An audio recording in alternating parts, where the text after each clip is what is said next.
I know you have a problem with hippies. I mean, even back in the day. I have a problem that I can't be one anymore. Oh, come on. Back, even when you were, even when I was learning comedy at your knee, reading the National Lampoon, you were a hippie hater. And it was funny, because the hippies do have a lot to, you know, I mean, and There's a lot to hate. Let's face it. And these people down who are in the Occupy Wall Street movement, they are kind of hippies. They don't really have a coherent message. Hey ho, where do we go? Yeah. I saw them in Chicago yesterday. Yeah, they do need some focus, as Democrats always And they need to lose the bongo First of all, drums. like the teabaggers. Okay, the teabaggers, they named themselves after a gay sex act, but... We're good like that. But at least it was catchy. But like Occupy Wall Street, it's a giant mouthful. We don't even know what to call them. Yeah. Occupy wherever. I've been calling them owls.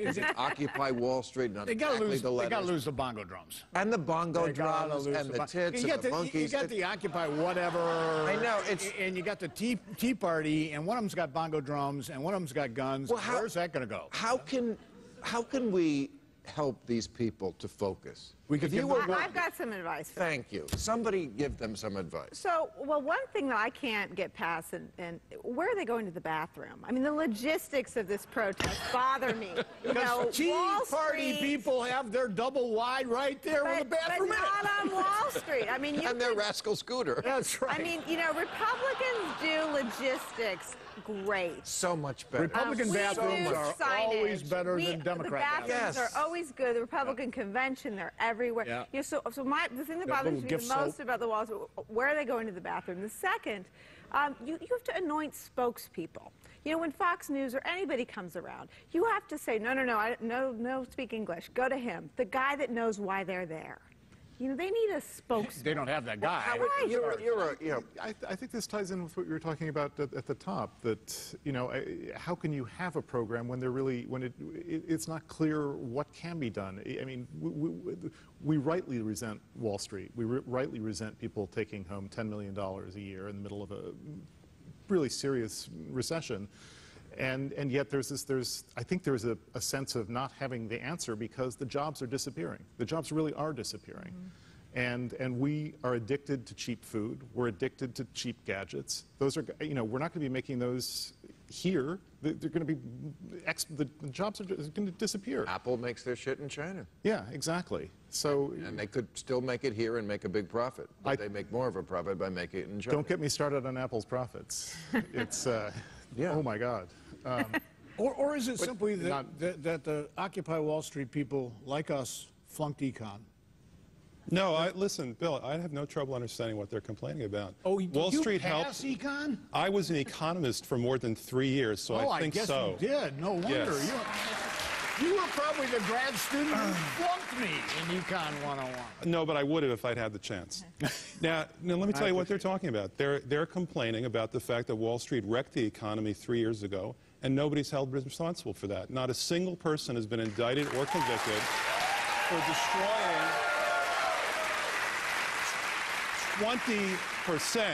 20% of our national net worth accumulated over the course of 2 centuries. They're upset about the fact that Wall Street has iron control over the economic policies of this country, and that one party is a wholly owned subsidiary of Wall Street, and the other party caters to them as well. That's the real truth of the matter, as you said before.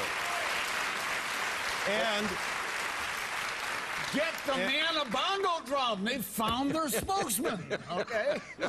Well, take your shoes off, get a bongo drum, forget where to go to the bathroom, and it's yours. Listen, if I am a spokesman for all the people who think that we should not have 24 million people in this country who can't find a full-time job, that we should not have 50 million people in this country who can't see a doctor when they're sick, that we shouldn't have 47 million people in this country who need government help in order to feed themselves, and we shouldn't have 15 million families who owe more on their mortgage than the value of their home, okay, I'll be that spokesman.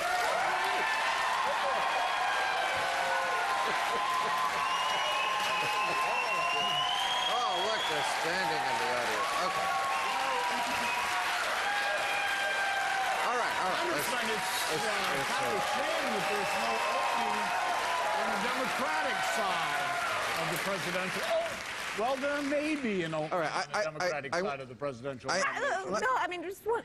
How will they know that they've won? I mean, this is my second question, other than the bathrooms. How will they know when they've won? When business has been brought to their knees? Well, I think there's something. So I don't know. Come on. There's something. There's a little in between where business is now and to their knees. That's a little bit of a straw dog.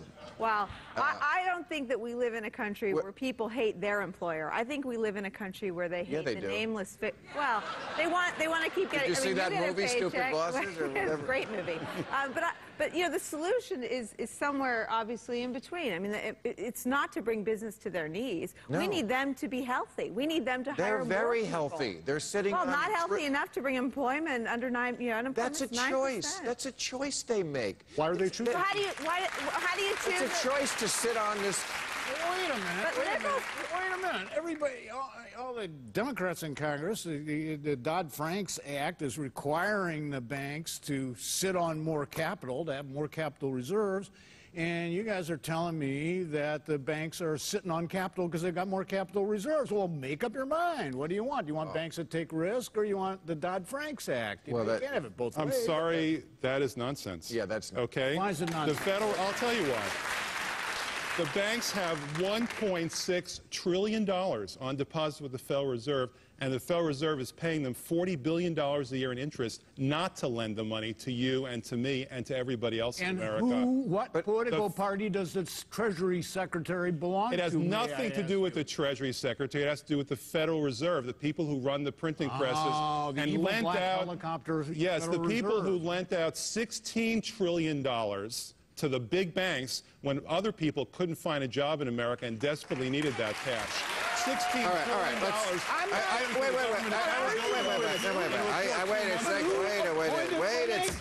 All right. It's still my show. Wait, I'm still in charge here. And I have